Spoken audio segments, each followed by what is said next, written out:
Hello everyone, today I will explain the Black Dahlia, but before that let me know when and where are you watching this video from. Now let's start. January in Los Angeles is usually mild, even quiet, but the winter of 1947 brought with it an unease that no one could have predicted. The city was bustling, full of optimism after the war, yet hidden beneath the neon lights and the promises of Hollywood dreams, there were shadows where secrets lingered. Among these shadows moved Elizabeth Short, a young woman with dark hair, pale skin, and an ambition that seemed to outshine the modest circumstances of her life. Known to her friends as Betty, she had traveled from town to town, moving through the post-war landscape with the restless energy of someone searching for opportunity, for recognition, for something more than the ordinary. Her story was one of hope, small triumphs, and the ever-present uncertainty that came with chasing dreams in a city that both seduced and devoured those who entered its orbit. Elizabeth's life before Los Angeles had been complicated, filled with family tensions and the instability that followed the Short family's move from Massachusetts to California. She had grown up navigating fractured relationships, losing her father at a young age, and watching her mother struggle to keep the family together. Her early years gave her a sense of self-reliance, but also a yearning for attention and validation. By the time she arrived in Los Angeles, she was 22, fragile yet magnetic, and determined to reinvent herself in a city where appearances often spoke louder than reality. She dressed carefully, spoke with a practiced charm, and moved through the world with a mixture of innocence and calculated awareness. Those who met her described her as bright, vivacious, but also enigmatic. She carried with her the hope that in a city defined by lights, she could shine. By January 1947, Elizabeth's life had entered a precarious phase. She was staying in modest hotels and boarding houses, drifting between jobs, acquaintances, and temporary friendships. Los Angeles, with its mix of glamour and grit, offered both opportunity and danger, and Elizabeth's beauty and ambition made her a target in ways she could not foresee. Her days were filled with auditions, small clerical jobs, and the pursuit of connections that might bring her closer to Hollywood's elusive promise. Yet her nights were lonely, wandering the streets, navigating a world that was often indifferent, sometimes hostile to a young woman alone. In these moments, she became a part of the city's hidden undercurrent, where vulnerability could easily become peril. On the morning of January 15, 1947, Elizabeth Short was last seen alive by neighbors and friends. She had arranged to meet a man named Robert "Red" Manley, a real estate agent she had been casually involved with. Manley would later describe their meeting as ordinary, a discussion of plans, but it marked the last point in time when anyone knew where she truly was. Her movements after this meeting became a blur, a series of possibilities, each more haunting than the last. She disappeared into the city's maze, leaving behind only fragments of her presence, a letter, a few calls to acquaintances, and the faint trace of her ambitions. The sudden absence of this young woman, so full of life, would soon shatter the fragile sense of safety that the people of Los Angeles believed they had. It was on the morning of January 15th, around 10 a.m., that the first shocking discovery was made. A woman walking through Leimert Park, a quiet, residential neighborhood, noticed something unusual near the vacant lot she passed daily. At first, she thought it was a discarded mannequin, or perhaps an oddly positioned bundle of clothing. As she approached, the reality of what she saw slowly emerged, chilling her with an unspoken horror. There, partially hidden beneath the cold morning mist, lay the lifeless body of Elizabeth Short. The scene was stark, silent, yet impossible to ignore. Her body had been meticulously arranged, unnaturally posed, as though someone had taken care to display her in a way that was calculated and deliberate.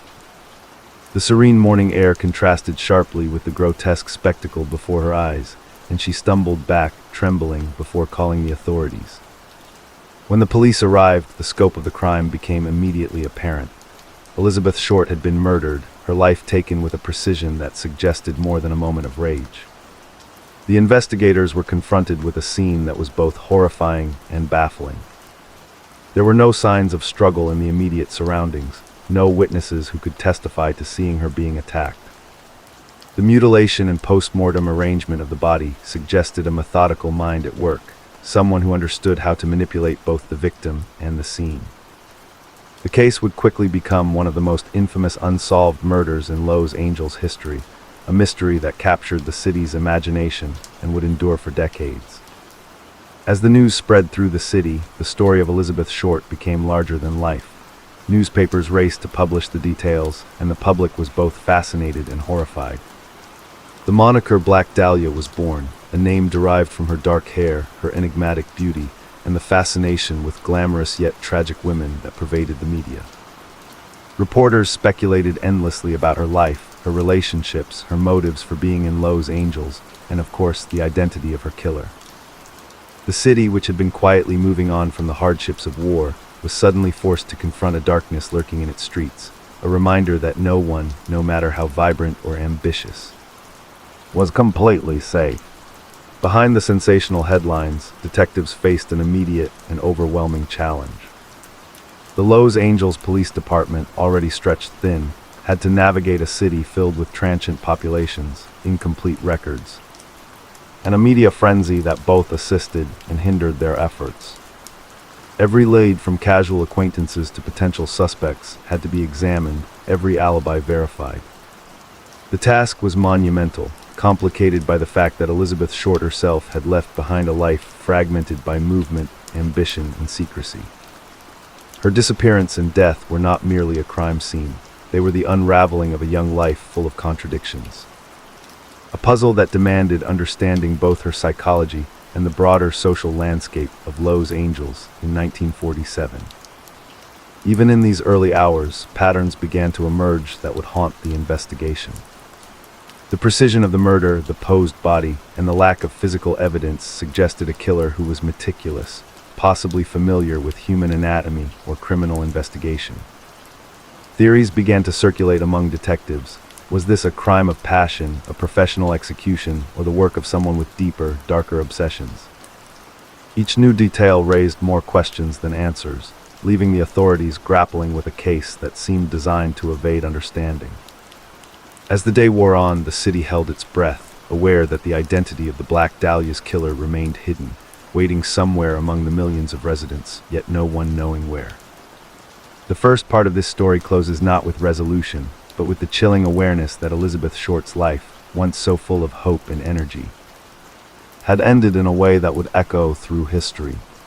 Her murder would ignite a series of investigations, false confessions, and speculation that would confuse even the most seasoned detectives. As the sun set on Los Angeles that day, the streets seemed quieter, but beneath the glow of street lamps, a darkness lingered, one that would draw countless curious minds, journalists, and law enforcement into a mystery that remained unsolved.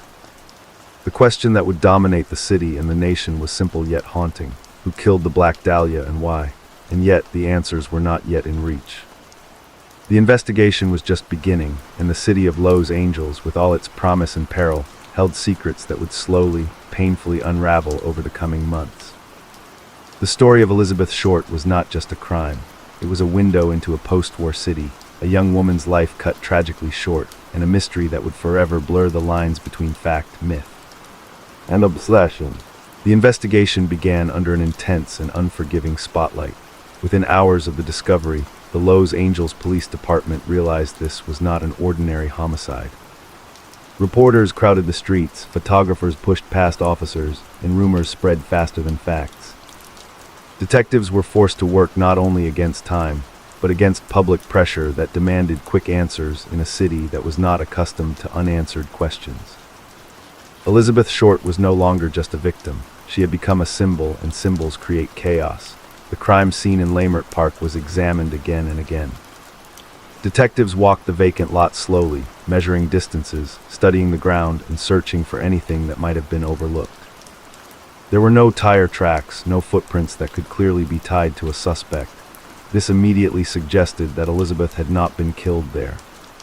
The location was clean, almost too clean, reinforcing the idea that her body had been transported and carefully placed. Whoever had done this knew what they were doing, and more importantly, knew how to avoid leaving behind obvious clues. Attention quickly shifted to Elizabeth's final known movements. The last confirmed person to see her alive was Robert "Red" Manley. Detectives brought him in for questioning the same day. Manley appeared cooperative, even shaken. and he recounted the events of January 14th and early January 15th in detail. He said he picked Elizabeth up in San Diego and drove her to Los Angeles, dropping her off near the Biltmore Hotel in downtown LA. According to Manley, Elizabeth planned to meet her sister there. After that, he claimed he never saw her again. Investigators pressed him hard. Timelines were checked, his car was searched, and his alibi was scrutinized. In the end, nothing concrete tied Manley to the crime. Witnesses confirmed parts of his story, and he was eventually cleared. But his involvement marked the beginning of a recurring problem for the investigation. Many people passed through Elizabeth Short's life, yet none left behind enough evidence to move the case forward. Each lead seemed promising at first, only to dissolve under closer inspection. At the same time, detectives began reconstructing Elizabeth's life. They spoke with hotel clerks, waitresses, bartenders, and casual acquaintances. What emerged was the image of a young woman constantly on the move, relying on charm and connections rather than stability. She often stayed with friends or short-term acquaintances, rarely remaining in one place long enough to establish a routine. This transient lifestyle made it nearly impossible to track her final hours with certainty. Every conversation produced a slightly different version of Elizabeth, as though she were many people at once, shaped by the expectations of whoever was speaking about her. The media, meanwhile, fueled speculation. Newspapers published exaggerated accounts of Elizabeth's life, portraying her as a reckless drifter, a party girl, or a woman living on the edge of society. Many of these stories were inaccurate or deeply unfair, but they shaped public perception. This distorted image complicated the investigation, as tips flooded in based on rumor rather than fact. Detectives were forced to separate truth from sensational fiction, a task that became harder with each passing day. One of the most disturbing developments came just days after the body was found. The Los Angeles Examiner received a package containing Elizabeth's personal belongings, her birth certificate, photographs, business cards, and an address book. The items had been carefully cleaned, free of fingerprints. Accompanying the package was a note made from newspaper clippings, a crude message that suggested the sender was taunting both the police and the press. This was a turning point. The killer, or someone claiming to be the killer, wanted attention. This communication changed the tone of the investigation. Detectives now believed they were dealing with someone who was not only methodical, but psychologically complex. The act of mailing Elizabeth's belongings suggested planning, patience, and a desire for control. It also hinted at familiarity with police procedures, since the sender had taken steps to eliminate traceable evidence. The possibility that the killer was following the investigation closely became a chilling reality. As tips poured in, suspects multiplied. Doctors, bartenders, soldiers, aspiring actors, and even strangers who had written letters to the police claiming responsibility were investigated. Los Angeles became a city of suspicion, where anyone with a strange story or an unusual background could find themselves questioned. False confessions began to surface, some from people seeking attention, others possibly struggling with mental illness. Each confession raised hope briefly, only to collapse under verification. The psychological profile of the killer began to take shape, though it remained vague. Detectives theorized that the murderer might have been someone who resented women, or someone obsessed with power and control. The careful placement of the body suggested ritualistic behavior, not random violence. This was not an impulsive act, it was deliberate, staged, and deeply personal. Yet there was no clear motive that could be proven, no relationship that could definitively link Elizabeth to a suspect. As weeks passed, frustration grew inside the lab. The case demanded enormous resources, yet progress was painfully slow. Leads that seemed promising one day led nowhere the next. Witnesses changed their stories. Evidence that might have mattered was compromised by the sheer number of people who had passed through the crime scene before it was secured. The city wanted answers, and the pressure mounted with every headline. Elizabeth Short, in death, had become more visible than she ever was in life. Her image appeared in newspapers across the country, her name spoken with a mixture of fascination and fear. But for the detectives working the case, she remained a mystery not just as a victim, but as a person. Who had she trusted? Who had she feared?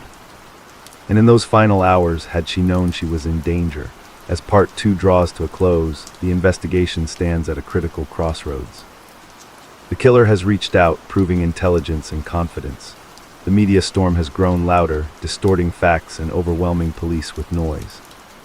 And somewhere in Los Angeles, the person responsible may be watching it all unfold, satisfied, patient, and still hidden. As the days turned into weeks, the Black Dahlia investigation moved into its most dangerous phase, the hunt for suspects. Los Angeles in 1947 was a city full of strangers, drifters, dreamers, and men returning from war with unsettled minds. Detectives quickly realized that Elizabeth Short's social circle, if it could even be called that, was wide, loose, and difficult to define. She was friendly, trusting, and often dependent on the kindness of people she barely knew. That openness, which once helped her survive, now worked against the investigation. Every man she had spoken to, every place she had visited, became a possible doorway to the truth, or another dead end. Police files began to swell with names. Hundreds of men were interviewed. Some had spent only a few hours with Elizabeth, others claimed to have known her for months. Many stories contradicted each other. Some men described her as shy and polite.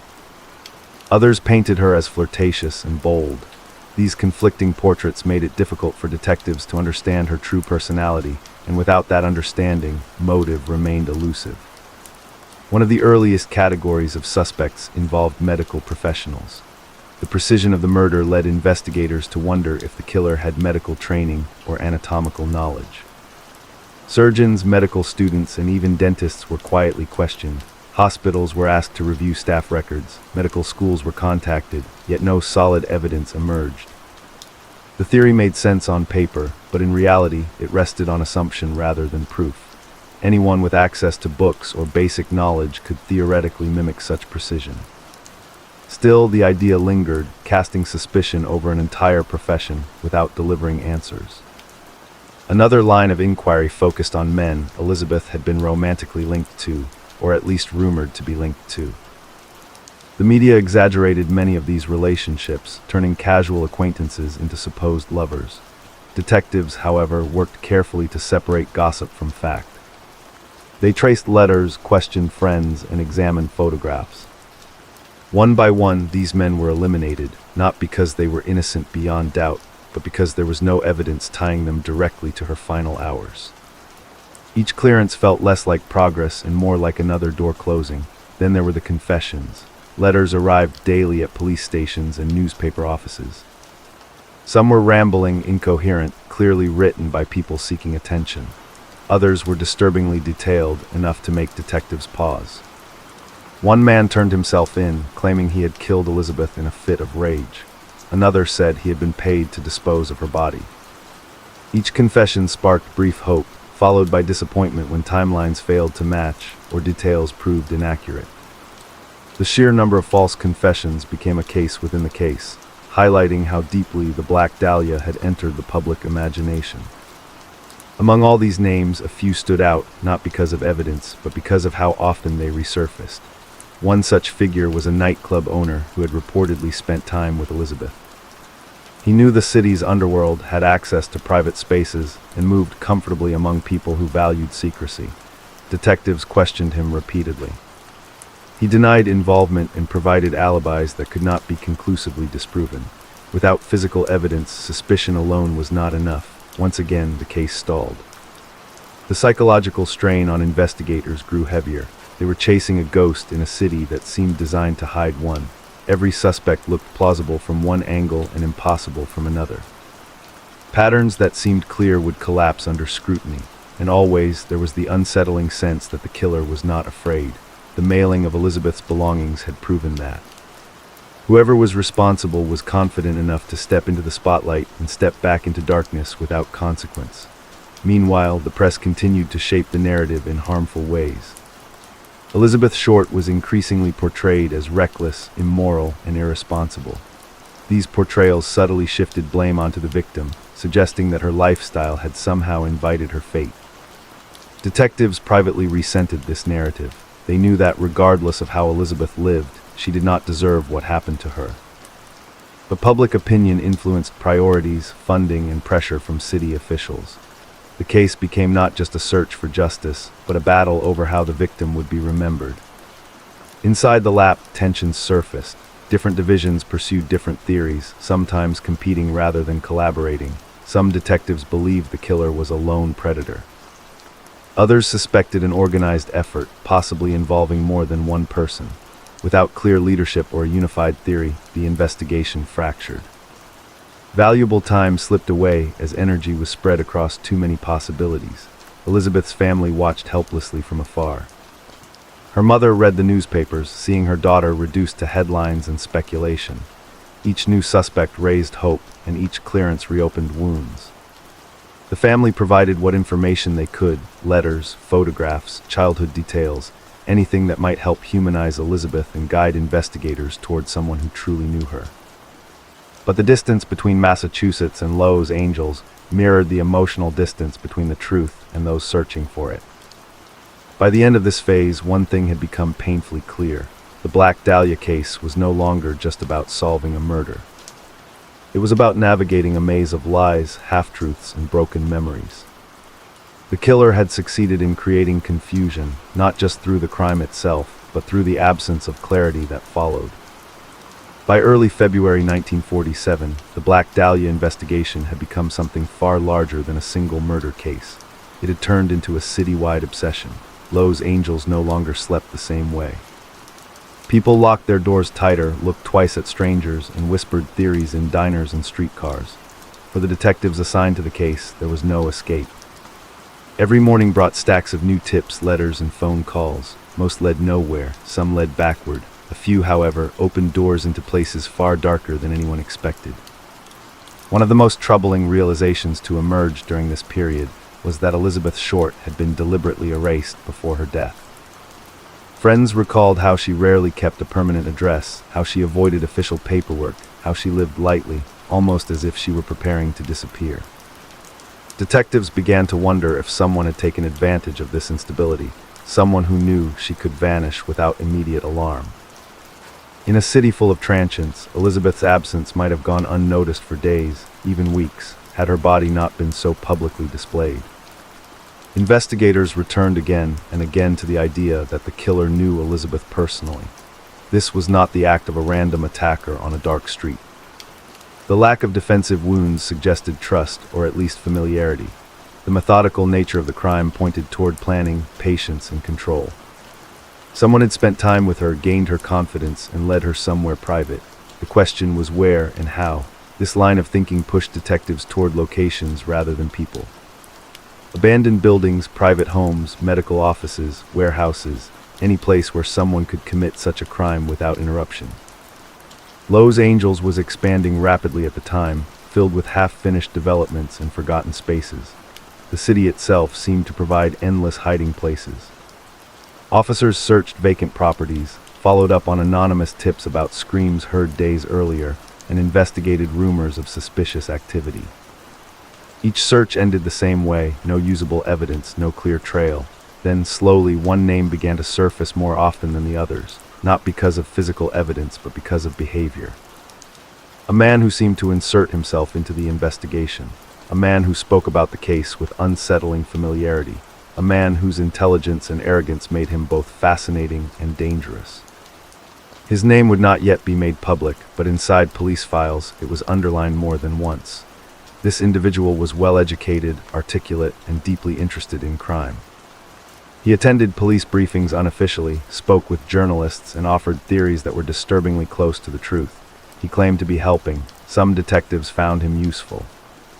Others found him alarming. There was something about the way he spoke of Elizabeth Short, not with sympathy but with curiosity, that raised quiet concern. Still, without evidence, suspicion remained just that. At the same time, more letters arrived. Some were clearly hoaxes, but others seemed informed. The language was taunting, playful, almost mocking. The writer appeared to enjoy the confusion, the fear, the attention. Each letter was examined carefully, handwriting analyzed, phrases dissected, but once again, nothing could be proven. The killer, if these letters truly came from the same person, understood how to stay just out of reach. The investigation also uncovered a deeply uncomfortable truth about post-war Los Angeles. The city was filled with men who had seen violence, who had learned how to compartmentalize pain and detach from human suffering. Some detectives believed the killer could be a veteran, someone whose sense of morality had been warped by war. This theory gained traction as interviews revealed patterns of aggression, instability, and fascination with dominance among certain individuals, but the pool was enormous. Thousands of men fit that description. The war had changed the city, and now the city was struggling to understand what those changes meant. Inside the police department, frustration turned into quiet desperation. The longer the case remained unsolved, the more it exposed weaknesses in the system. Evidence handling had been sloppy in the early hours. The crime scene had not been secured quickly enough. Media interference had contaminated witness statements. Some detectives privately admitted that the case might never be solved, not because the truth was unknowable, but because it had been compromised too early. Elizabeth Short's image continued to evolve in the public eye. The press gave her the nickname Black Dahlia, transforming her into a character rather than a person. She became mysterious, seductive, tragic. The real Elizabeth, who loved movies, wrote letters home, and dreamed of stability, was slowly disappearing beneath layers of myth. This myth-making distracted from the facts and fed the killer's need for notoriety, whether intentional or not. As weeks passed, new theories emerged that challenged everything detectives thought they knew. Some suggested the crime was part of a series, that Elizabeth was not the first victim and would not be the last. Others believed the killer was someone of high social standing, protected by influence and respectability. These ideas were unsettling because they implied that the truth might be deliberately hidden, not just elusive. Quietly, certain leads were deprioritized, resources were shifted. Other crimes demanded attention. The Black Dahlia case, once consuming the entire department, began to share space with new emergencies. For the detectives still assigned to it, this felt like a betrayal, not just of Elizabeth, but of justice itself. They continued working late into the night, revisiting old notes, re-interviewing witnesses, hoping something had been missed. By the end of this phase, the investigation stood on unstable ground. There were suspects but no arrests, there were theories but no proof. The killer remained invisible, yet present in every unanswered question. Lowe's angels moved forward on the surface, but beneath that movement was a collective unease, the sense that something terrible had been left unresolved. By the time investigators reached the next phase of the Black Dahlia case, one name had begun to hover over everything like a dark cloud. It was not announced officially, not printed boldly in newspapers at first, but it circulated quietly among detectives, journalists, and those who followed the case closely. This was the moment when suspicion stopped being scattered and began to concentrate. The focus shifted from many possible killers to one deeply unsettling figure whose intellect, behavior, and proximity to the investigation raised uncomfortable questions. This man was Dr. George Hodel. To some, he was a respected physician. To others, a brilliant but arrogant mind with disturbing tendencies. Hodel lived in a large, modern home in Lowe's Angels, a place that stood apart from its surroundings, both architecturally and emotionally. It was a house where parties were held, artists and intellectuals gathered, and boundaries seemed blurred. To the outside world, it was a symbol of sophistication. To investigators, it would slowly become a place of unease. Hodel first came onto the radar not because of physical evidence, but because of patterns. He was deeply interested in crime. He spoke about the Black Dahlia case openly and confidently. He seemed to know details that were not widely published. More troubling still, he displayed a detached attitude toward violence, as though it were an abstract concept rather than a human tragedy. Some detectives felt an instinctive chill when speaking to him, a sense that he enjoyed being close to the investigation. As police quietly examined Hodel's background, more disturbing details emerged. He was well-educated, articulate, and highly intelligent. He had lived abroad, studied medicine, and moved comfortably among powerful and creative circles. But there were also allegations of abuse within his own family, rumors of inappropriate behavior, and a general sense that he believed himself untouchable. None of these things were proof of murder, but together they formed a portrait that was hard to ignore. Detectives began surveillance on Hodel's home. Listening devices were installed and his conversations were monitored over a period of weeks. What they heard was strange, unsettling, and deeply frustrating. Hodel spoke cryptically, sometimes joking about murder, sometimes speaking as though he knew exactly how to get away with one. In one recorded conversation, he suggested that even if he had killed Elizabeth Short, the police would never be able to prove it. The statement sent a shock through those who heard it. And yet even this was not enough. It was implication without confession, arrogance without evidence. The house itself became a point of obsession. Investigators wondered whether Elizabeth had been taken there, whether the crime had occurred within its walls. Searches were conducted, but by then, any potential physical evidence was long gone. Time had erased what the killer had so carefully concealed. The house, like the man who lived in it, offered only hints and shadows. At the same time, the media began to circle. Rumors leaked. Journalists sensed there was something more beneath the surface, but without official charges, newspapers could only speculate. Hodel, aware of the attention, appeared unfazed.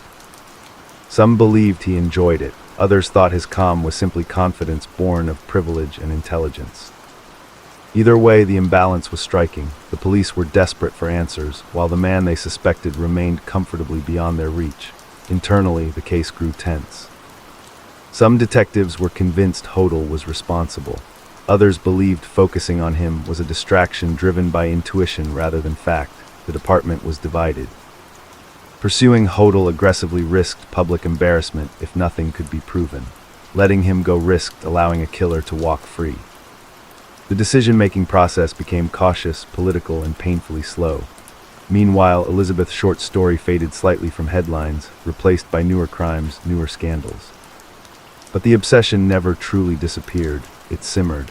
The Black Dahlia had become a symbol of unresolved fear, and Hodel became the embodiment of that fear for those closest to the case. He was the man who might know the truth, who might be hiding it in plain sight. Years later, the name George Hodel would resurface with renewed intensity, reignited by new investigations and revelations from within his own family. But in 1947, the case stalled once more. The evidence was circumstantial, the suspicions were strong, and yet justice remained unreachable. As Part 5 draws to a close, the investigation stands on a knife's edge. A suspect has emerged who seems to fit too many pieces of the puzzle, yet none lock into place. The question is no longer just who killed Elizabeth Short, but whether the truth can ever be proven in a world where intelligence, influence, and time work against justice. As 1947 faded into history, the Black Dahlia case did not end with an arrest, a trial, or even a clear suspect. Instead, it slowly slipped into something far more haunting: silence. The kind of silence that settles when leads dry up, witnesses move on, and time begins to erase urgency. For the Los Angeles Police Department, the case was officially still open, but in practice, it was drifting into the cold. Files were boxed, detectives reassigned, and the city, though never forgetting, learned how to live with the unanswered question. Yet unresolved cases do not truly sleep, they wait. And the Black Dahlia case waited inside dusty filing cabinets, inside half-forgotten notes, inside the memories of men who had once been young detectives chasing truth through a city of illusions. For years, the case lingered as a ghost story told in police bars and journalism schools. Everyone had a theory, no one had proof. George Hodel, the man who had raised so much suspicion, remained free. He continued his life, practiced medicine, traveled, and eventually left Los Angeles. To some investigators, his departure felt like defeat. To others, it felt ominous. If he was innocent, the suspicion would fade. If he was guilty, distance only made him harder to reach. Either way, the case lost momentum. The Lapt quietly admitted what they could not say publicly: critical mistakes had been made. The crime scene contamination alone had likely destroyed vital evidence. Too many people had walked through the vacant lot before it was secured. The media frenzy had pushed investigators to act quickly rather than carefully. Witness statements had been shaped by headlines instead of memory. In the end, the system had failed Elizabeth Short as much as her killer had betrayed her. As the years passed, the story of the Black Dahlia transformed. It moved from crime report to cultural myth. Books were written, films were inspired, fiction blended with fact until even seasoned researchers struggled to tell them apart. Elizabeth Short became less of a person and more of an idea, the doomed Hollywood hopeful, the dark beauty swallowed by a cruel city. Each retelling added layers, but rarely clarity. Inside the Short family, the pain never faded. Elizabeth's mother clung to the hope that one day the truth would emerge. that someone would finally say her daughter's name with honesty instead of speculation. She collected clippings, wrote letters, and followed every rumor. Each false lead reopened wounds. Each new theory brought both hope and dread. Time did not heal, it only deepened the absence. Then decades later, something unexpected happened. The case found a new voice, not from a detective or a journalist, but from inside the suspected killer's own family. George Hodel's son, Steve Hodel, a former homicide detective himself, began revisiting his father's past. What started as curiosity became obsession. Steve had grown up in the shadow of a complicated, distant, and domineering man. As he reviewed old records, listened to surviving tapes, and examined photographs, a disturbing pattern began to form. Steve Hodel discovered details about his father that aligned too closely with the Black Dahlia case to ignore. His father's medical knowledge, his proximity to the investigation. His cryptic recorded statements, even the architecture of the house, spaces that could conceal terrible acts. To Steve, this was no longer an abstract theory, it was personal. The man he had known as a father was now emerging as a potential monster. When Steve went public with his findings years later, the world listened. His book reignited global interest in the Black Dahlia case. New generations encountered the story not as myth, but as an unresolved investigation with fresh perspective. Steve did not claim absolute certainty, but he presented compelling arguments backed by documents, recordings, and behavioral analysis. For the first time in decades, the case felt alive again. The lab reopened aspects of the investigation, reviewing old evidence through modern lenses. Advances in forensic science offered hope, but reality quickly intervened. Too much time had passed. Too much evidence was gone, key figures were dead. What remained were fragments, compelling but incomplete. The truth hovered just out of reach, like a reflection in dark glass. Still, the renewed attention changed something fundamental. Elizabeth Short was no longer just the Black Dahlia. She was rehumanized. Researchers focused on her letters, her friendships, her dreams. They challenged the narratives that blamed her for her own death. Slowly, the conversation shifted from sensationalism to accountability. The mystery was still there, but so was empathy. The most unsettling aspect of this renewed investigation was not what it proved, but what it suggested. That a man of intelligence, status, and influence could exist in plain sight, suspected but untouched. That justice could be delayed not by lack of effort, but by systems that protect the powerful. Whether George Hodel was truly the killer or not, the possibility forced uncomfortable reflection. As Part 6 comes to a close, the Black Dahlia case stands between two eras. One defined by lost opportunities and early mistakes, the other defined by hindsight, renewed scrutiny, and painful personal reckonings. The killer's name may never be written in a court document, but the search for truth continues, carried forward by those unwilling to let Elizabeth Short be reduced to a headline. When the Black Dahlia case resurfaced in the public consciousness decades later, it did not return quietly. It came back with arguments, disagreements, and a new kind of tension, one that no longer existed between detectives and suspects, but between theories themselves. The mystery had evolved. It was no longer just about what happened in January 1947. It was about how truth survives time and how easily certainty fractures when evidence is incomplete.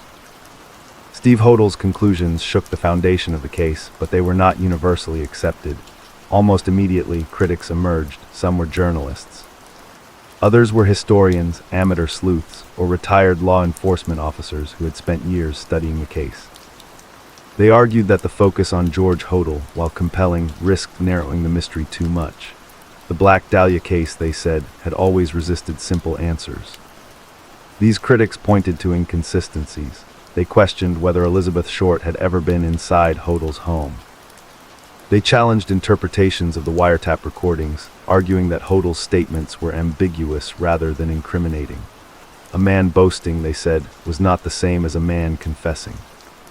Intelligence and arrogance could mimic guilt without proving it, and in a case so saturated with myth, assumptions were dangerous. Alternative suspects resurfaced. Some had been mentioned briefly in 1947, then forgotten. Others emerged from newly digitized archives and re-examined witness statements. One such figure was a drifter with a violent past, someone who moved frequently and vanished shortly after the murder. Another was a man with a history of fixation on women and crime, who had written disturbing letters long before Elizabeth's death. Each suspect carried just enough coincidence to feel plausible, and just enough uncertainty to collapse under scrutiny. This constant cycle, hope, focus, doubt, defined the later years of the Black Dahlia investigation.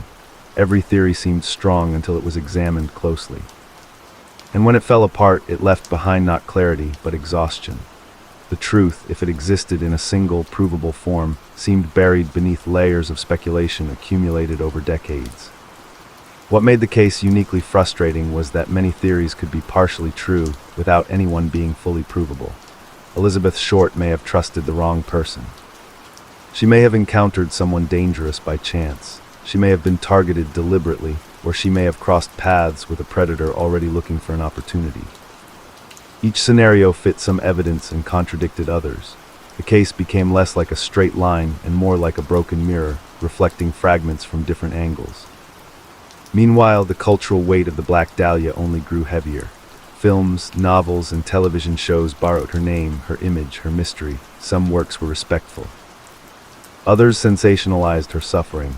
The line between fact and fiction blurred further, complicating serious research. New generations encountered Elizabeth Short not through police records, but through stylized retellings that prioritized drama over accuracy. Yet something important happened during this period. Scholars and journalists began pushing back against the narrative that had defined Elizabeth for so long. They examined her letters, her employment records, her relationships. They found a young woman who was cautious, polite, and far less reckless than she had been portrayed. This reevaluation mattered. It shifted the focus away from moral judgment and back toward accountability. Inside law enforcement circles, the Black Dahlia case became a lesson. It was studied not only for its mystery, but for its failures: crime scene control, media management, evidence preservation. The case became an example of how quickly an investigation can be compromised when spectacle overtakes process. In this way, Elizabeth Short influenced policing long after her death, even without justice being served. As debates over suspects continued, one truth remained unchanged: the killer had never been held accountable. Whether it was George Hodel, another suspect, or someone whose name never appeared in any file, the person responsible had escaped legal consequence. This reality cast a long shadow. It raised uncomfortable questions about how many other crimes had slipped through similar cracks, forgotten not because they lacked importance, but because they lacked resolution. By now, the Black Dahlia mystery existed in a strange space between history and obsession. It was too old to solve easily, too famous to forget. Every few years, a new book or documentary would promise answers, only to deliver more questions. Viewers and readers were drawn in by the possibility that this time, finally, the truth would emerge. As Part 7 comes to a close, the story stands divided. One path leads toward a single suspect, a chilling but unproven conclusion. The other path branches endlessly, filled with alternative theories and unresolved doubts. Somewhere between them lies the truth, but whether it can still be reached remains uncertain. To understand the Black Dahlia case beyond names and timelines, investigators and researchers eventually turned inward, toward the darkest and most uncomfortable question of all. What kind of mind could commit such a crime? When evidence fails, psychology becomes the last lens through which truth might be glimpsed. Not to excuse, not to romanticize, but to understand the shape of the darkness that moved through Los Angeles in 1947. The murder of Elizabeth Short was not chaotic, it was not rushed. Everything about it suggested control over time, over space, over another human being. This immediately separated the killer from impulsive criminals. Whoever did this was patient. He planned, he anticipated consequences and took steps to avoid them.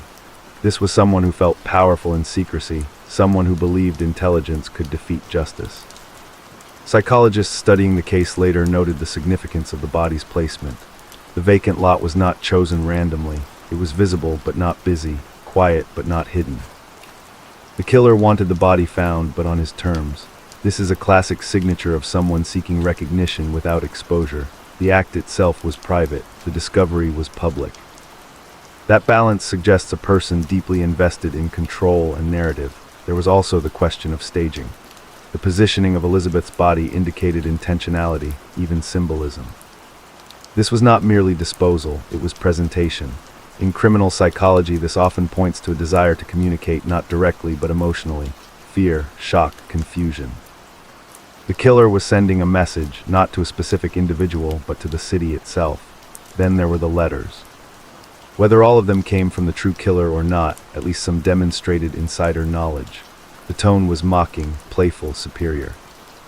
This kind of language is common among offenders who believe they are smarter than authorities. They enjoy watching others struggle. The investigation becomes part of the experience. The killer is no longer just committing a crime, he is managing a performance. What disturbed many experts was the absence of remorse. There was no apology, no expression of regret, no attempt to justify the act. Elizabeth Short was treated as an object, not a person. This emotional detachment is a key marker of psychopathy. It does not necessarily mean insanity. In fact, quite the opposite. Such individuals often function well in society. They hold jobs, they form relationships, they hide in plain sight. The theory that the killer had medical or anatomical knowledge also fed into psychological profiling. Such knowledge implies education, discipline, and familiarity with human vulnerability. It suggests someone comfortable crossing ethical boundaries, someone who viewed the human body clinically rather than emotionally. Whether the killer was a doctor or simply well-read, the mindset was one of intellectual distance. Another troubling aspect was the likely use of deception. Elizabeth Short probably went willingly with her killer. That means trust was established, even briefly. This required charm, patience, and the ability to read others. The killer knew how to appear safe. He knew how to disarm suspicion. This points toward someone socially adept, not isolated, someone who could blend in effortlessly. In post-war Lowe's Angels, this profile fit many men. The city was full of intelligence, ambition, and suppressed trauma. Violence had become normalized for an entire generation. Control, dominance, and secrecy were not foreign concepts. The Black Dahlia killer did not emerge from a vacuum. He was shaped by his environment, by a culture that rewarded power and often ignored suffering. What made this case especially haunting was the possibility that the killer never struck again, or at least, never in a way that was connected. Some criminals commit one defining act and stop satisfied. Others continue, refining their methods. If the Black Dahlia killer did continue, his crimes may have gone unnoticed, misattributed, or buried by time. The absence of a clear pattern after 1947 leaves this question open and deeply unsettling. Psychologists also explored the idea of fantasy fulfillment. Some crimes are the culmination of long-held internal worlds, imagined and rehearsed in private. When such a fantasy is finally acted upon, it can feel complete. The killer may have felt no need to repeat it. If this was the case, Elizabeth Short's murder was not spontaneous. It was the endpoint of something that had been building silently for years. For the public, these analyses offered no comfort. Understanding the killer did not bring justice. It only made the mystery feel closer, more intimate, more frightening. The idea that someone capable of such darkness could live undetected among ordinary people forced a reckoning. Evil, the case suggested, was not always loud or obvious. Sometimes it wore a suit. Sometimes it smiled. Elizabeth Short, meanwhile, was often absent from these discussions, reduced again to a catalyst for horror rather than a life lost. But some researchers insisted on reframing the narrative. They argued that understanding the killer was meaningless without remembering the victim. Elizabeth was not chosen because she was careless or doomed. She was chosen because she was human, vulnerable, and in the wrong place at the wrong time with the wrong person. Before she became a symbol, before she became a headline, Elizabeth Short was simply a young woman trying to find her place in the world. To understand the weight of what was lost, the story must return to her, not as the Black Dahlia, but as Elizabeth. The person behind the photographs, behind the rumors, behind the mystery that would consume a city. Elizabeth was born in 1924 in Hyde Park, Massachusetts, the third of 5 daughters. Her childhood was marked early by instability. When she was still young, her father disappeared, leaving the family to believe he had died. The loss reshaped the household, forcing Elizabeth's mother to raise her daughters alone during the Great Depression. Money was tight, certainty was rare. From an early age, Elizabeth learned how fragile security could be. As a child, she struggled with health problems, including severe asthma. Doctors advised her to move to a warmer climate, believing it might ease her condition. This recommendation would later shape her path west. But before that, Elizabeth grew into a quiet, polite, and observant teenager. Those who knew her described her as courteous and soft-spoken, someone who listened more than she spoke. She was not reckless, she was cautious, even reserved, especially around strangers. Hollywood entered her imagination not as a reckless fantasy, but as a possibility. Like many young women of her era, she was drawn to movies, glamour, and the idea that a different life might exist beyond the limits of her upbringing. But unlike the myths later attached to her name, Elizabeth did not aggressively chase fame. She admired the idea of acting, but she lacked connections, money, and confidence. Her dreams were fragile, shaped more by hope than entitlement. In her late teens and early 20s, Elizabeth moved frequently, staying with relatives, friends, and acquaintances. This movement was not wild or carefree, it was survival. She relied on people she trusted, accepted help when offered, and tried to remain polite and unobtrusive. Letters she wrote during this time reveal a young woman trying to reassure her family that she was safe, that she was doing fine, even when the truth was uncertain. When she finally reached California, it was not with grand plans or guaranteed opportunities. It was simply where the weather was warmer, where possibility felt closer. She spent time in Los Angeles and San Diego, drifting between temporary arrangements. She worked small jobs, posed for photographs, and met people from all walks of life. Some were kind. Some were unreliable. She navigated this world carefully, though caution does not always protect against danger. One of the most persistent myths surrounding Elizabeth was that she lived a wild, immoral life. This narrative was largely constructed after her death, fueled by sensational headlines and cultural bias. In reality, there is little evidence to support it. Friends described her as modest. She rarely drank. She did not frequent dangerous places alone at night. The exaggeration of her lifestyle served a purpose. It made the crime easier to digest by placing blame subtly back onto the victim. Elizabeth was also deeply lonely. Her letters home often hinted at longing, at a desire to feel settled, to belong somewhere. She missed her family, she missed stability. Hollywood did not give her what she hoped for, but she continued to believe that things might improve. That belief, fragile as it was, kept her moving forward. In the days before her death, Elizabeth appeared tired. People who saw her noticed exhaustion behind her smile. She was waiting for something, a job, a connection, a turning point. That waiting made her vulnerable. When someone offered help, conversation, companionship, she did not immediately suspect danger. Trust, in this context, was not foolishness, it was human. After her death, Elizabeth's identity was reshaped without her consent. She became a character defined by mystery rather than memory. Her flaws were exaggerated, her humanity was minimized. Over time, the name Black Dahlia eclipsed Elizabeth Short. This transformation was perhaps the final injustice, not just the loss of her life, but the loss of her voice. In reclaiming Elizabeth's story, something essential shifts. The crime is no longer an abstract puzzle. It becomes a violation of a real person with hopes, fears, and unfinished dreams. Elizabeth was not destined for tragedy. She did not invite it. She encountered someone who chose to take advantage of her trust, and that choice, not her lifestyle, not her ambition, is where responsibility lies. As the years moved on, the Black Dahlia case entered a quiet, uncomfortable phase, the period where an investigation still exists on paper, but no longer lives in practice. By the early 1950s, the Los Angeles Police Department had exhausted nearly every viable lead. Detectives who had once spent sleepless nights chasing the truth were reassigned, promoted, retired, or passed away.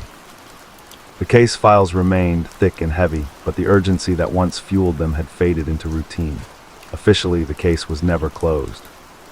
Unofficially, it had become something else, a cautionary tale. New recruits heard about it during training, not as a case to be solved, but as a lesson in what could go wrong when chaos overwhelms process.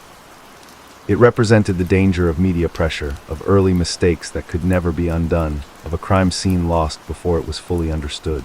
The LAP did attempt periodic reviews. Every few years, a new detective or team would revisit the files, hoping fresh eyes might notice something others had missed. But each review ended the same way. Witnesses were dead or unreachable. Suspects had vanished or died. Physical evidence had degraded or disappeared. The past refused to cooperate with the present. Meanwhile, Los Angeles itself changed. The city expanded, modernized, and rebranded. New scandals replaced old ones, new fears took hold.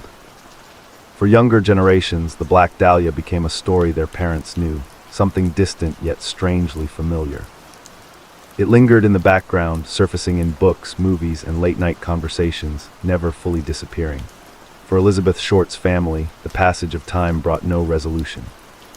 Her mother continued to receive letters from people claiming to know the truth, even decades later. Some were sincere, many were cruel. Each letter reopened wounds that never healed. When Elizabeth's mother passed away, she did so without knowing what happened to her daughter. The case outlived the people who cared about it most. Inside law enforcement, there was an unspoken understanding that the Black Dahlia case had crossed an invisible line. Not a legal one, but a practical one. Without new evidence, the likelihood of an arrest was almost non-existent. Justice, in the traditional sense, seemed impossible. Yet the case remained open, preserved more as an acknowledgement of failure than as an active pursuit of truth. The emergence of new forensic technologies in the late 20th century briefly reignited hope. DNA analysis had solved crimes once thought unsolvable. Cold cases were reopened across the country. The Black Dahlia case, however, faced a unique problem. There was no preserved biological evidence suitable for testing. The physical traces that might have mattered were lost long before science caught up. Technology could not recover what had never been saved. This reality forced a shift in how the case was discussed. Instead of asking when justice would be served, people began asking what justice even meant after so much time. Was it an arrest, a confession, or simply the truth acknowledged and recorded, even if it could never be prosecuted? The question had no clear answer, but it changed the tone of the conversation. Historians and researchers began treating the Black Dahlia case as a historical event rather than an active investigation. They studied police reports, media coverage, and cultural reactions. They asked how gender, class, and ambition shaped public response. They examined how Elizabeth Short was judged in death in ways that reflected the era's fears and prejudices. The case became a mirror reflecting not just a crime, but a society struggling with its own contradictions. At the same time, independent investigators refused to let go. They believed that truth did not expire even if justice did. They argued that naming the killer, even posthumously, mattered. It mattered for Elizabeth. It mattered for accountability. It mattered because silence, they believed, protected the wrong person. These investigators kept the case alive through persistence rather than authority. The tension between official silence and unofficial obsession defined the final decades of the case's active life. The lap moved on. The public never fully did. Each anniversary brought renewed interest, new articles, new debates. The mystery remained unsolved but never forgotten. By the time the trial finally began, the story was no longer just about a crime. It had become a national obsession. Outside the courthouse, cameras lined the steps every morning. Protesters gathered on both sides, some demanding justice, others insisting the accused was being framed.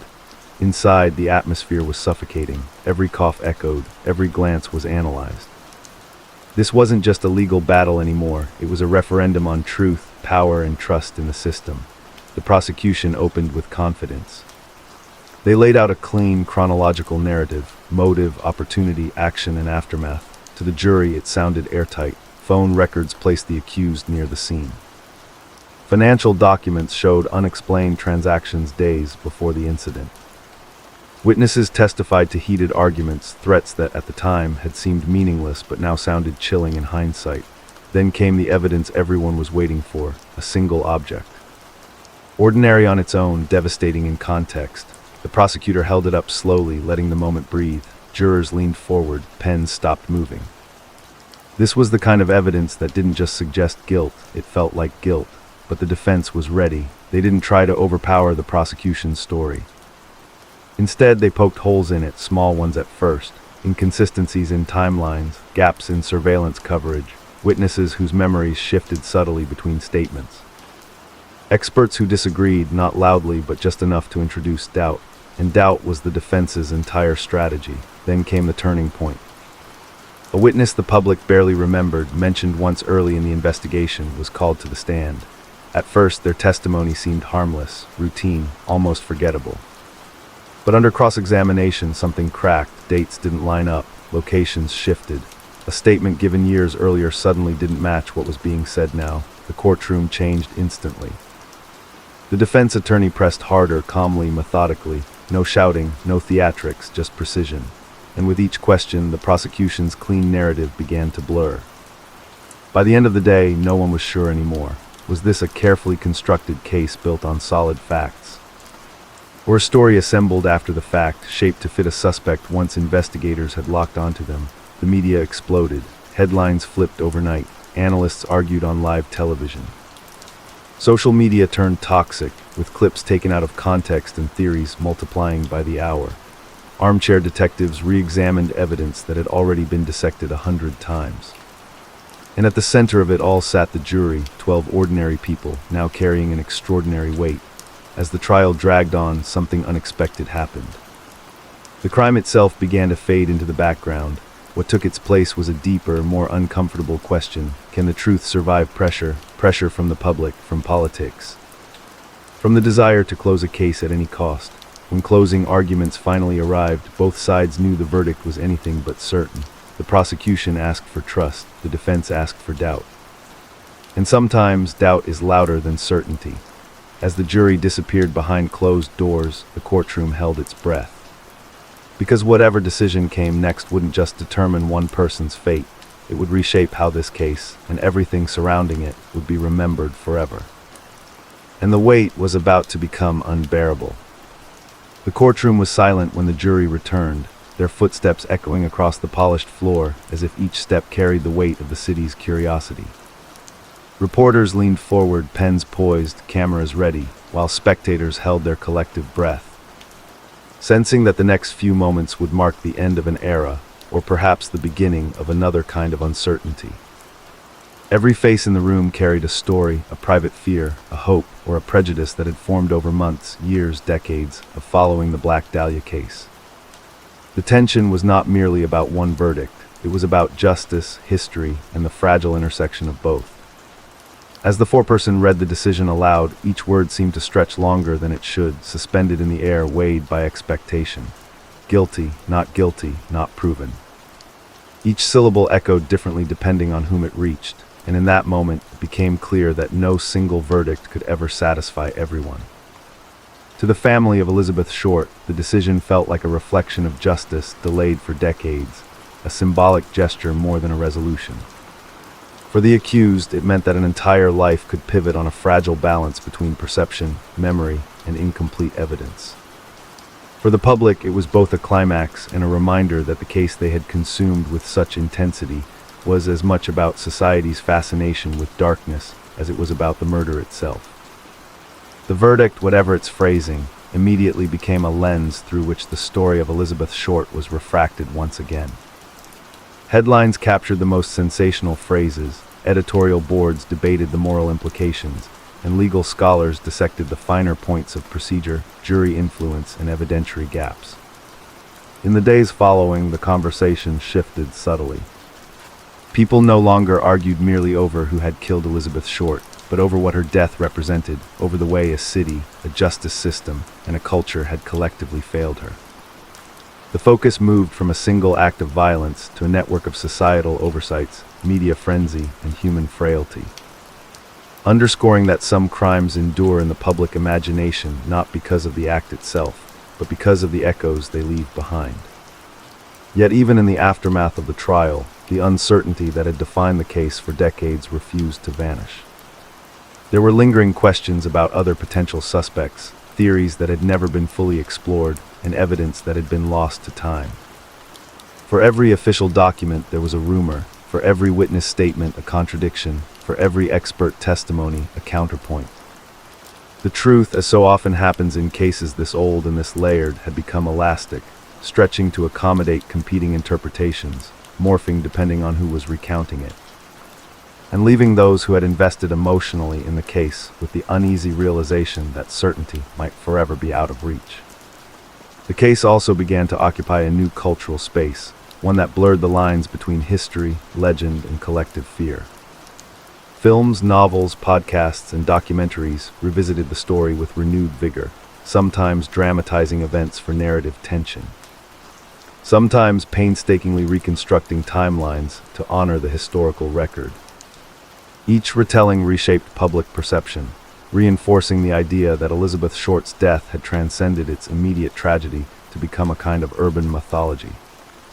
A cautionary tale about vulnerability, fame, and the hidden darkness that can exist within ordinary-looking people. In this space, the case transformed into a mirror for the society that remembered it, reflecting anxieties about trust, innocence, and the often arbitrary boundaries between danger and safety.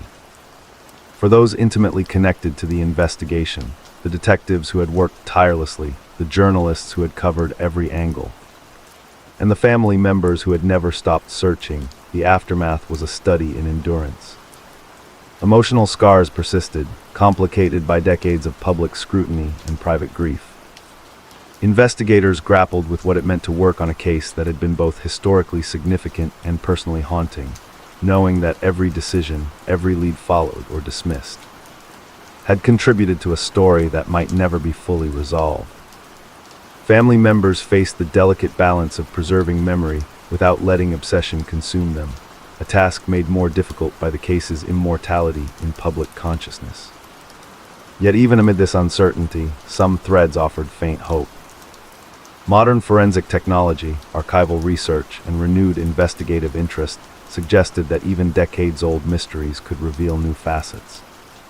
DNA analysis, handwriting comparison, and pattern recognition tools promised insights that had been impossible in 1947.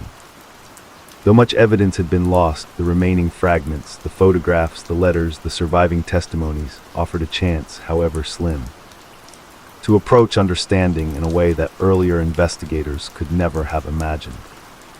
This promise did not guarantee closure, but it maintained the case's relevance and reinforced the idea that the pursuit of truth can persist long after the immediate actors have vanished. By the time the Black Dahlia case settled into its uneasy place in history, it had grown far beyond the borders of Los Angeles. What began as a single crime in a quiet neighborhood had transformed into a cultural phenomenon, shaping how society consumed stories of murder, mystery, and the human psyche. The story of Elizabeth Short became both a cautionary tale and an object of fascination, not only because of the horror of her death, but because of the way her life, her murder, and the ensuing investigation reflected the anxieties and ambitions of post-war America. Hollywood in particular absorbed the narrative and reshaped it for the screen. Filmmakers were drawn to the drama, the glamour, and the darkness entwined in Elizabeth's life. Movies borrowed her image, the sharp cheekbones, the dark hair, the youthful ambition, and used it as a shorthand for the dangers lurking behind bright lights and promises of fame. These portrayals often blurred fact and fiction, emphasizing the sensational over the personal. Yet, in doing so, they reinforced her story's immortality. She became a symbol, a mirror of the city that consumed her, a caution about ambition, vulnerability, and the seductive but unforgiving nature of Hollywood. Journalists and authors, meanwhile, expanded the narrative into books, magazine features, and investigative exposés. Each iteration offered a new angle. Some focused on the investigative failures, dissecting the police methods and media frenzy that complicated the case. Others explored the psychological profile of the killer, speculating about motives, behaviors, and potential suspects. In every retelling, the story grew richer, more detailed, and more complex. But it also became less about Elizabeth Short herself and more about what she represented, a life tragically interrupted, and a city unwilling or unable to shield its own citizens from the dangers. Well then, true crime reporting itself was transformed by the Black Dahlia. Before Elizabeth's death, coverage of violent crimes was often straightforward and restrained. Afterward, the combination of mystery, media attention, and cultural obsession created a template. High-profile cases would be covered not just for their facts, but for their drama. The Black Dahlia became the blueprint for how the public could be captivated by unresolved crimes, how newspapers and later television could shape perception, and how the allure of unsolved murder could evolve into a storytelling phenomenon. The psychological fascination with the case also reflected deeper cultural currents. America was in a post-war period of reconstruction, optimism, and newfound mobility, yet it was also a society wrestling with hidden fears. Crimes like the Black Dahlia suggested that beneath the surface of prosperity and opportunity lurked danger, that ambition and beauty could attract violence, and that the veneer of normality could mask profound darkness. In this way, the story resonated not only as a true crime tale, but as a reflection of societal anxieties about gender, safety, and morality in a changing world. Even decades later, the Black Dahlia remained a magnet for researchers, historians, and amateur sleuths. New technologies, archival discoveries, and personal investigations reignited discussions repeatedly. Every anniversary brought renewed interest, as if the story itself demanded to be retold. Unlike other crimes that fade into obscurity once resolved, the Black Dahlia persisted because it was never fully resolved. Its unresolved nature, combined with the cultural and psychological weight it carried, ensured that it would remain present in collective memory for generations. Elizabeth Short herself became central to this cultural reinterpretation. Scholars and advocates insisted on reclaiming her narrative from decades of sensationalism. Letters, personal accounts, and recollections painted a picture of a young woman with ambition, charm, and resilience, rather than the caricature of a reckless victim. This rehumanization challenged the way society consumed true crime narratives, suggesting that empathy and remembrance could coexist with fascination for mystery and criminal behavior. The case also influenced the broader understanding of unsolved crimes in criminal profiling. Detectives, criminologists, and students of law and psychology studied the Black Dahlia as a cautionary tale of investigative missteps, media influence, and the challenges of connecting personality, motive, and action across fragmented evidence. The lessons learned extended beyond Lowe's Angels, shaping methodologies and discussions in criminal justice programs across the country. The fascination with the Black Dahlia endures because it is more than a murder case. It is a mirror reflecting our collective curiosity about darkness, morality, and the unknown. People are drawn to the story not merely for the horror of what happened to Elizabeth Short, but for the gaps that remain, the unanswered questions that demand imagination to fill. In every unsolved crime, there exists a tension between what is known and what is feared, and the Black Dahlia exemplifies that tension like few other cases. The public's obsession, decades after the event, is as much about the mystery itself as it is about our need to understand human nature, the fragility of life, and the consequences of ambition and trust. Every anniversary of her death brings renewed attention, with articles, documentaries, and podcasts exploring theories, suspects, and investigative failures. Social media amplifies these discussions, creating communities of amateur sleuths and historians who dissect old photographs, revisit police reports, and debate the merits of each theory. This collective participation keeps Elizabeth Short's story alive, yet it also transforms it into something beyond fact, a living narrative shaped by interpretation, speculation, and cultural memory. Every new interpretation, every new book, every new documentary adds a layer to the mythos, blurring the line between history and storytelling, between truth and the stories we tell to make sense of it. Part of this fascination lies in the unresolved nature of the case. Humans are conditioned to seek closure, to understand causality, and to see justice served. The Black Dahlia denies all of that. Its threads are loose, its suspects numerous, and its evidence incomplete. The absence of closure creates a kind of tension that grips the imagination. Each theory, whether pointing to George Hodel, a drifter, or another unknown figure, offers a glimmer of certainty, only to dissolve under scrutiny. The uncertainty itself becomes part of the allure, a dark invitation to explore the possibilities, to inhabit the spaces between fact and conjecture. The psychological dimension also adds to the story's power. Profilers, criminologists, and true crime enthusiasts alike are drawn to the challenge of understanding the killer's mind. The level of control, patience, and audacity required to commit the crime continues to baffle experts, and in its complexity lies a perverse fascination. People study the crime not out of morbid interest alone, but because it offers insight into extremes of human behavior, the ways in which obsession, violence, and secrecy can intersect. In this way, the Black Dahlia case functions as both a historical puzzle and a psychological case study, allowing the world to explore fear and darkness from a safe distance. Culturally, the case has shaped the way unsolved crimes are told. It introduced a new model of true crime storytelling, a balance between historical record, psychological exploration, and narrative suspense. Documentaries emphasize not just the murder, but the city, the era, the media, and the societal factors that intersected with Elizabeth Short's life and death. Books treat the case as a story to be explored layer by layer, acknowledging uncertainty while immersing readers in the world of 1940s Los Angeles.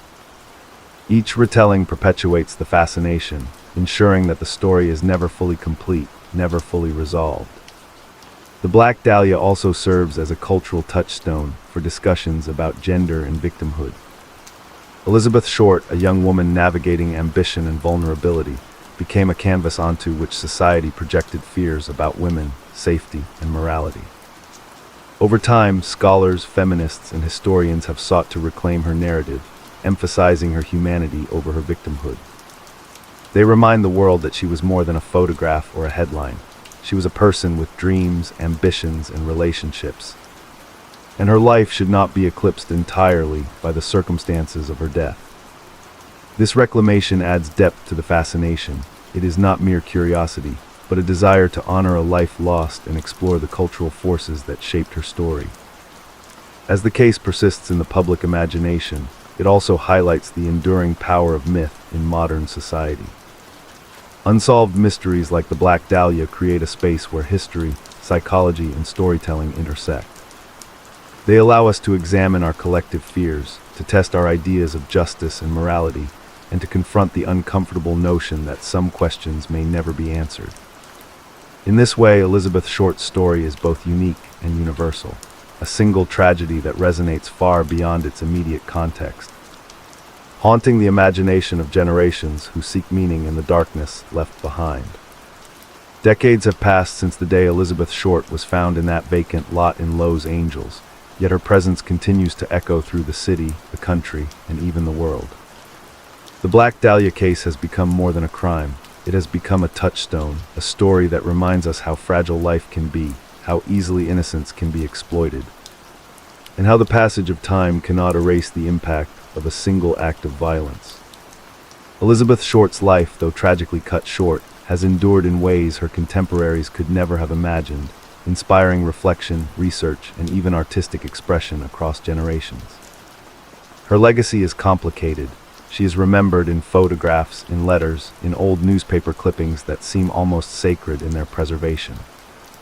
True crime enthusiasts study every detail, dissecting timelines, comparing theories, and attempting to reconstruct the events of 1947. Law enforcement professionals use the case as a cautionary tale, teaching new detectives about investigative mistakes, the importance of preserving evidence, and the delicate balance between media attention and procedural integrity. Elizabeth's death became a lesson in what can go wrong when a crime is publicized too quickly, when assumptions replace facts, and when the pressure to solve a case overshadows methodical investigation. Culturally, the Black Dahlia has shaped how society views both crime and its victims.